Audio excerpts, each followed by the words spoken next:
시청자 여러분 안녕하십니까. 추석이 눈앞에 다가오니까 벌초도 하셔야 될 거고 재물도 준비를 하셔야 될 거고 물가가 너무 많이 올라서 마음이 무거우시죠. 그리고 수해 입은 우리 국민들 힘을 좀 내주시면 좋겠습니다. 오늘은 폼나게 사는 비결이라는 내용으로 말씀을 좀 드려보도록 하겠습니다. 그리고 왕이 죽으면 두 자로 표현을 해보세요. 어떻게 하십니까? 킹콩이랍니다. 그리고 참새가 간식을 먹는 것을 두 자로 표현을 하면은 새참이랍니다. 저도 새참이 뭔지 몰랐는데 이번에 알았습니다. 10월 15일 토요일 날 방생을 갑니다. 선행 중에서 최고의 선행입니다. 방생의 뜻이 있으신 분은 연락 주시면 되겠습니다. 자세한 내용은 할TV 설명란 밑에 더보기를 누르시면 안내되어 있습니다. 우리 시청자님들께서 부족한 스님에게 과분한 사랑을 많이 보내주신 자비심에 깊이 감사드립니다. 이 소중한 인연을 계속 이어가기 위해서 스님이 더욱 분발하도록 하겠습니다.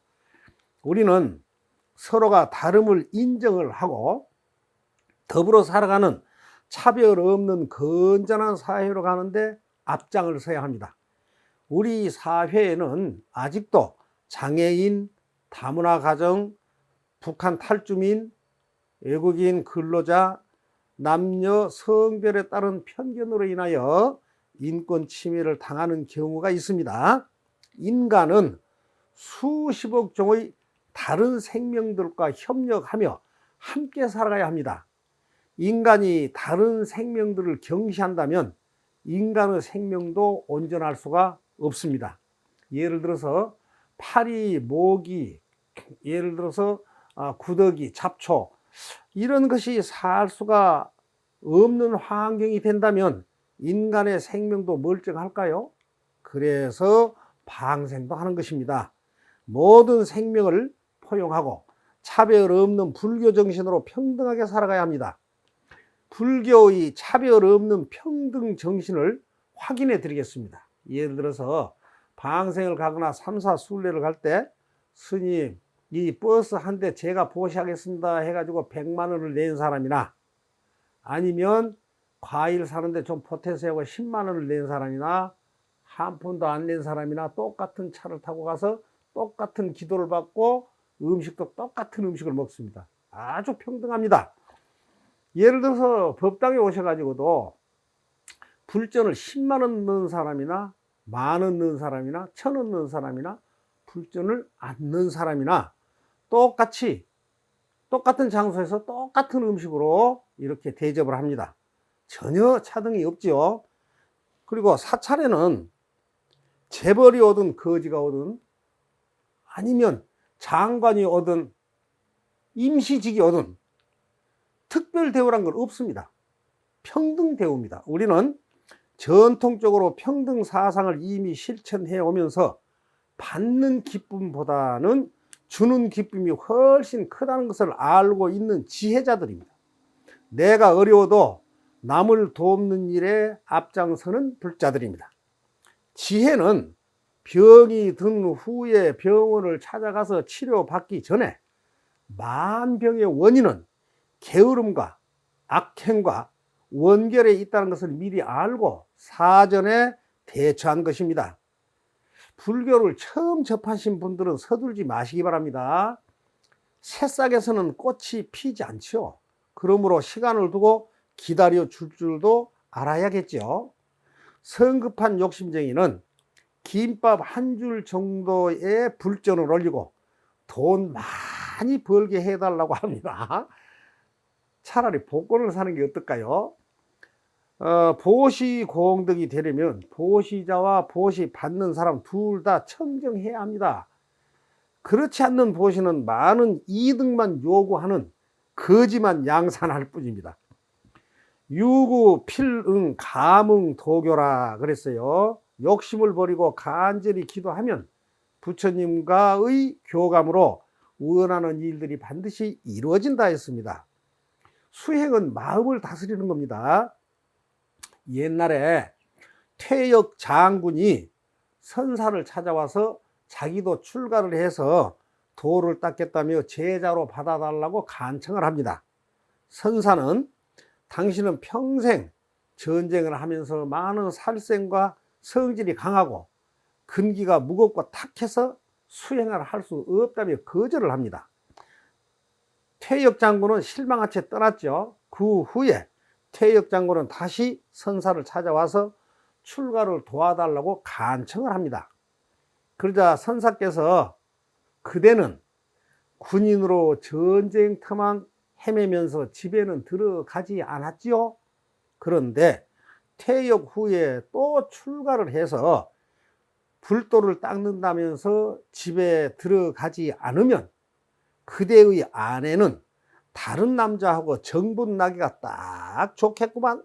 그러자 퇴역 장군은 노발대발 머리 뚜껑이 확 열리면서 꼭지가 확 돌아서 선사의 멱살을 움켜쥐고 주먹을 치켜들면서 이 늙은이가 가만히 듣고 있자 하니 기고만장 못할 말이 없네.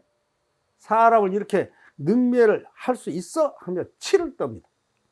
그러자 선사는 조용한 음성으로 이봐요. 지금 이렇게 작은 바람에도 분노의 파도가 세상을 덮을 지경인 그대가 어찌 도를 닦을 수 있겠는가? 그러자 장군은 자신의 경솔함을 깨닫고 선사 앞에 무릎을 꿇었습니다. 선사는 말이라고 하는 바람 소리로 장군의 마음 바다의 깊이를 측정해 보는 것입니다. 말 소리가 바람이면 마음은 바다입니다. 말이란 바람은 항상 불고 있죠. 그러나 마음의 파도는 일어나지 않게 할 수도 있고 가라앉게 할 수도 있습니다. 만약에 장군이 선사의 말씀이 일으키는 바람에 마음의 바다를 잘 다스렸다면 그렇게 흥분하여 노발대발하는 마음의 파도는 일어나지 않았을 것입니다. 시청자님도 스님의 말소리가 싫은 바람을 일으키더라도 마음의 바다를 잘 다스려야 합니다. 마음의 파도가 출렁이면 살이 분별이 되지 않죠. 우리는 차분한 마음으로 명확한 목표를 세우고 그 목표를 향해서 꾸준히 밀고 나가서 성공이라고 하는 황금 열매를 거두어야 합니다. 부와 명예는 한순간에 불과한 것입니다. 만약에 그런 것을 누렸던 분이시라면 조용히 본래의 자리로 돌아가야만 평화롭고 행복한 인생이 됩니다. 행복이란 욕망을 줄이고 만족할 줄 알며 즐겁고 감사한 마음으로 살아가는 데 있습니다. 폼나게 자유롭게 살고 싶거든 강해져야 합니다. 강해지려면 욕심을 버려야 합니다. 욕심이 없으면 강해집니다. 욕심이 없으면 부러운 사람도 없고 무서운 사람도 없고 겁난 사람도 없습니다. 부귀, 권력, 명예, 이성 등 어떤 욕망과 이익 앞에서도 절제할 줄 알고 만족해야 할 줄 알며 항상 감사한 마음으로 사람과 사물을 대하고 모든 사람들로부터 받은 사랑과 관심에 감사할 때 탐욕은 점점 줄어들면서 점차 만족한 삶을 누릴 수 있게 됩니다. 만족과 감사를 모르면 행복과 즐거움이 없어서 결국 질병과 고통을 끌어들이게 되어서 나날이 더 큰 고통이 따릅니다. 그러면 아름답고 좋은 느낌은 점점 줄어들고 고통만 점점 늘어납니다. 또 고통을 없애려면 부지런해야 합니다. 일할 능력이 있으면서도 일하는 것을 고생이라고 생각하는 사람들이 많이 있죠. 그것은 일할 수 있는 것이 얼마나 큰 행복인지를 몰라서 그렇습니다.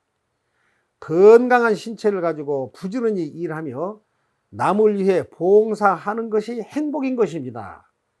중생들은 이러한 이치를 모르고 살다가 건강을 잃고 나서야 그때가 행복했다는 것을 깨닫게 됩니다.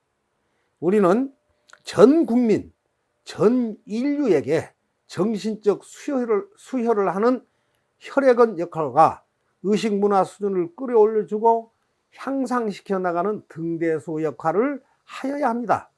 교만, 허욕, 거짓, 분노, 탐욕의 허물을 벗어던지고 온 힘을 기울이고 자신을 다 바쳐서 어지럽고 혼탁한 거짓투성이인 이 사회에서 모든 사람들이 바로 서고 바로 걷도록 이끌어가는 길잡이가 되어야 합니다. 귀한 인생 진지하게 살아갑시다. 지금 이 순간도 창조를 잉태하는 소중한 순간이 되어야 합니다. 게으름뱅이 머리에서는요, 천박한 것밖에 나오질 않습니다. 시청자님들이 국민들의 맨 선두에 서서 바른 길로 힘차게 전진을 하면 우리 민족들은 지식의 꽃과 겸양의 옷을 입고 땀 흘리며 인산인해를 이루면서 우리들 뒤를 따라올 것입니다. 우리는 자신의 의무를 다하고 양심의 명령대로 살아가면서 온 천하가 다 무너진다고 해도 자신의 일을 꽉 붙들고 놓치지 말아야 하며 나의 일을 위해서는 죽을 수도 있다는 각오로 내 인격에 혁명을 불러일으키는 사명적 존재자가 되어야 합니다. 이런저런 핑계대며 갈팡질팡하지 말고 확고한 믿음 속에 자신의 길을 묵묵히 가자는 것입니다. 그것이 오늘의 삶의 무게를 덜어내며 참고 견디는 힘이 되는 것입니다. 자신의 양심을 들여다보고 잘못된 심보와 습관을 찾아내 고쳐서 좋은 심보와 좋은 습관을 가져야 합니다. 좋은 심보라고 하는 것은 누가 나에게 위해를 가해 오더라도 묵묵히 참는 것입니다. 복수의 칼을 갈지 말고 인과 응보를 믿고 자신의 길을 묵묵히 가는 것이 수행자의 길입니다. 온종일 앉아 있다고 도가 트는 것은 아니죠. 좋은 일에도 지나치게 기뻐하지 말고 나쁜 일에도 지나치게 낙담하지 말고 중도를 지향해야 합니다. 사물을 보는 눈이 양극으로 극단화되지 않아야 균형 잡힌 시각을 얻을 수가 있습니다. 중도의 길을 가는 사람만이 자유롭고 폼나게 살 수가 있습니다. 여러분께서는 모두 성공하셔야죠. 성공의 비결은 먼저 자신이 일하는 분야에서 성공자들을 찾아가서 배워야 합니다. 그리고 잘 관찰을 해봐야 합니다. 무턱대고 일만 하지 말라는 것입니다. 지피지기면 백전백승이죠. 자신이 일한 분야의 시장 조사부터 잘하고 같은 업종 경쟁자에 대해서도 면밀하게 알아보고 분석을 잘 해보라는 것입니다. 두 번째는 성실하라는 것입니다. 밤낮을 가리지 말고 연구에 몰두를 하고 현재의 일에서 개선점을 열심히 찾으며 정직한 마음으로 성실하게 일하라는 것입니다. 세 번째는 자기 자신을 좀 알라는 것입니다. 자신의 능력과 마음을 솔직하게 들여다보고 자신의 장점, 단점, 약점을 정확하게 알아서 개선해 나가라는 것입니다. 자신이 한 일의 시장 흐름을 정확하게 읽어야 성공을 합니다. 뇌가 지속해서 활동력을 가지려면 사회적으로 가치 있는 비전을 가져야 합니다. 각계각층의 사람들과 접촉하는 일이 모두 자기의 뇌를 쓰는 일이며 신나고 재미있는 일이 됩니다. 그것이 바로 스스로의 뇌에 활력을 주는 일입니다. 여러분, 매일 만나는 사람만 만나서 똑같은 장소에서 똑같은 말만 하고 똑같은 행동만 하면 성공은 없습니다. 성공을 하기 위해서는 수많은 대인 접촉이 중요합니다. 성공이란 대인 접촉의 결과에 달려 있습니다. 자신의 능력이 부족한 사람일수록 남을 원망하거나 불평불만이 많습니다. 불평불만으로서 자신의 피난처를 삼지 말자는 것입니다. 우리는 서로 편갈라서 싸우는 갈등 공화국에서 살고 있지만 자신의 성공을 위해서는 동업종 종사자나 누구와도 갈등을 빚지 말고 더욱 친밀해져야 한다는 것입니다. 친밀한 관계가 되면 불편한 진실까지도 논의가 가능해지고 그 과정에서 왜곡과 불편함을 줄여 나갈 수가 있습니다. 성급함과 욕심에서 벗어나면 자신감이 넘쳐납니다. 음탕하게 웃는 웃음 속에 칼이 들어있거나 꿀 속에 독이 들어있다면 안 되겠죠. 자유롭고 폼나게 살려면 관찰하고 성실하며 자기 자신을 아는 세 가지만 잘 지켜가면 성공이라는 황금 열매를 얻을 수가 있습니다. 오늘은 폼나게 사는 비결이라는 내용으로 말씀을 드렸습니다. 구독이 붉은색이면 좀 눌러주세요. 그리고 좋아요, 댓글로 응원을 해주시면 제가 조금 힘이 더 나겠습니다. 방생 동참하실 분들은 연락 주시기 바랍니다. 시청자 여러분 모두 꼭 성공하셔서 자유롭고 폼나게 살아가시기를 바라면서 마치겠습니다. 시청해 주셔서 대단히 감사합니다. 이 말 하면 됐다. 뭘 더 바라겠느냐.